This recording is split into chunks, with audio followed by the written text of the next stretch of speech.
Deus. Essa palavra é muito interessante, porque a intimidade com Deus é algo que Deus valoriza tanto acima de qualquer coisa, acima de sacrifícios, acima de holocaustos, acima de serviço. Quando falamos de sacrifício, quando falamos de holocaustos, nós estamos a falar de servir, até mesmo na igreja. Estamos a falar de você fazer uma obra por Deus, fazer algo por Deus, ajudar alguém. Esses são os teus sacrifícios. E que Deus está a dizer assim: eu prefiro mais conhecimento de Deus do que holocaustos, prefiro misericórdia do que sacrifícios. Então Deus está a dizer isso porque Ele realmente valorizou a tua intimidade com Ele acima de qualquer serviço que você pode dar a Deus. Tem muita gente a dizer que quer servir a Deus. O que é servir a Deus? É ocupar uma função ou fazer uma obra por Deus. Por exemplo, servir a Deus como um pastor, servir a Deus como evangelista, servir a Deus como um mestre. Isso é servir a Deus. Ou fazer uma obra caridosa. Você vai, faz uma obra caridosa, ajuda alguém, faz isso. Isso é tudo importante, muito importante. Mas não está acima da tua intimidade com Deus. Não está acima da tua comunhão com Deus. Eu quero que você entenda, meu amado irmão, que a tua comunhão com Deus está acima de tudo que você pode fazer por Deus. O teu relacionamento com Deus é mais importante do que o teu serviço para Deus. E isso nós temos que colocar nos nossos corações. Eu digo sempre, o chamado não é tão importante quanto a tua comunhão e intimidade com Deus. Escuta, o teu chamado não é mais importante do que a tua comunhão com Deus, do que a tua intimidade com Deus. Na verdade, o chamado manifesta-se através da atmosfera criada por essa comunhão, essa intimidade com Deus. Quanto mais profundo você for nessa intimidade com Deus, vai fluir o chamado, aquilo que Deus te criou para ser, para você ocupar. Isso é muito importante. Sem essa intimidade com Deus, você pode perder até aquilo que Deus quer fazer na sua vida. Você pode perder até mesmo a entrada para o céu. Porque o que mantém você apto para entrar é o azeite. E o azeite, ele reflete intimidade, ele reflete comunhão. Deus fala na parábola das 10 virgens, 5 prudentes, 5 insensatas. As 5 virgens prudentes tinham azeite suficiente. Quando o noivo chegou para elas entrarem na boda, elas tinham azeite, ou seja, elas tinham comunhão, elas tinham intimidade com Deus acima de todas as coisas. As outras, elas até tinham a lâmpada, elas tinham os dons, elas até eram chamadas de virgem, eram chamadas de que estavam à espera também do noivo, estavam a servir a Deus, mas porém elas não tinham intimidade suficiente com Deus. E quando o Senhor chegou, elas ficaram para fora. Então quero que você entenda que a sua intimidade com Deus, seu conhecer a Deus, é que vai te fazer você entrar lá quando Ele chegar. Isso é muito importante, meus amados irmãos. Agora veja a instrução de Deus: conheçamos e prossigamos em conhecer o Senhor. Repita isso para ti mesmo, diga assim: conhecer a Deus é mais importante do que servir a Deus. Existem muitas pessoas que estão a servir a Deus sem conhecer a Deus, sem ter intimidade com Deus. Agora, na prática, como é que eu posso então ter intimidade com Deus? Eu me lembro do meu início na caminhada com o Senhor. Quando Deus quer fazer algo na tua vida, Ele coloca uma fotografia profética diante de ti. Você precisa entender isso. Quando Deus quer trabalhar em você, quando Deus quer te usar, Ele vai colocar uma fotografia profética. Deus vai colocar pessoas para te inspirarem, pessoas para te motivarem, para te colocarem na direção que Deus quer que você esteja. E isso é necessário você entender bem, porque se você não entender bem isso, você vai perder a visitação de Deus que Ele envia através de outras pessoas. Então, um ponto para você ter intimidade com Deus: primeiramente, você precisa de exemplos, de boas referências. Pessoas que já têm intimidade com Deus, pessoas que já buscam Deus, pessoas que são apaixonadas por Deus.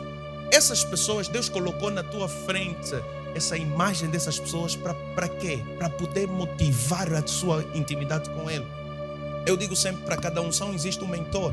Até mesmo para a comunhão com Deus também, nessa direção que você quer intimidade com Deus, você precisa de alguém que te inspire a intimidade.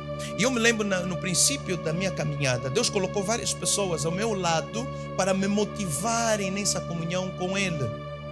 E eu me lembro de alguém que tinha uma comunhão com Deus, e eu via a forma como ele falava com Deus, a forma como ele se relacionava com Deus, aquilo me inspirava a querer mais, a buscar mais a Deus. Você precisa de pessoas assim, pessoas que te inspiram a buscar mais a Deus, pessoas que te motivam a mergulhar mais fundo na presença de Deus. Isso não se faz com ensinamentos só, meu amado, isso se faz com demonstração. Exemplo, quando você vê alguém está a buscar a Deus, alguém está a buscar a presença de Deus, você está a ver diante de ti, significa que Deus está a te dar uma fotografia profética do que Ele quer de você. Ele quer essa intimidade com você. Então, para você ter um bom relacionamento com Deus, para você ter intimidade com Deus, você precisa de referências, pessoas que têm intimidade com Deus. Profeta, o que eu faço? Procura pessoas que são apaixonadas por Deus. Começa a lhes assistir, como é que eles adoram a Deus, como é que eles buscam a Deus, como é que eles têm essa intimidade com Deus. Inspira-te neles.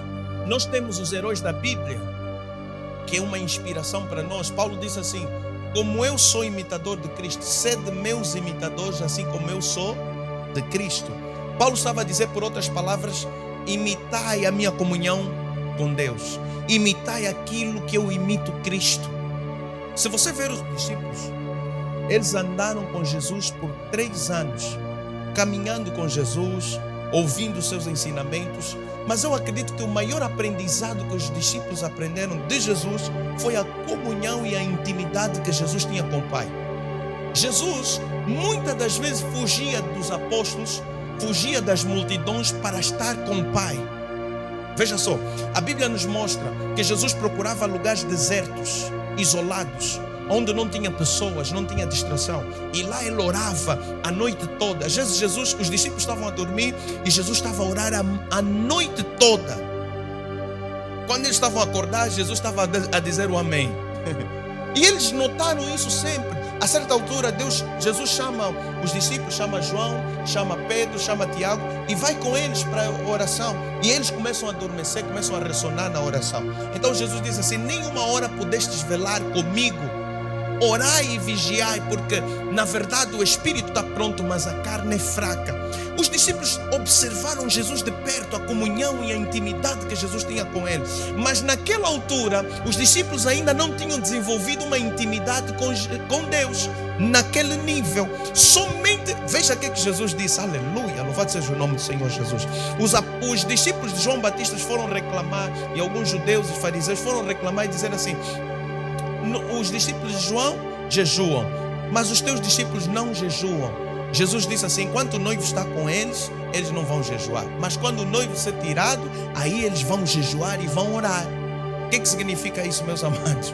Quando Jesus é tirado deles, os apóstolos, os discípulos se lembraram da intimidade profunda que Jesus tinha com o Pai.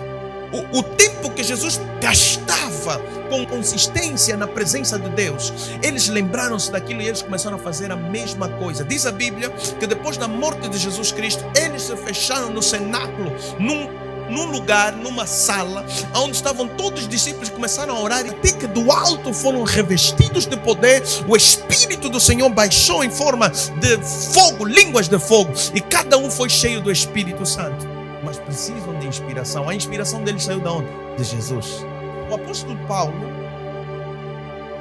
ele fala para os discípulos, fala para os seguidores, diz assim: sede meus imitadores conforme eu sou de Cristo. Você precisa de alguém que te inspire a intimidade com Deus. Por favor, não siga alguém que não tem intimidade com Deus, porque você também não vai ter. Intimidade com Deus não é equivalente à oração. Tem pessoas que oram, mas não têm intimidade com Deus. Tem pessoas que oram, mas não conhecem a Deus.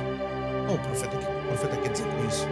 É impossível você conhecer a Deus sem oração, mas é possível você orar e não conhecer a Deus.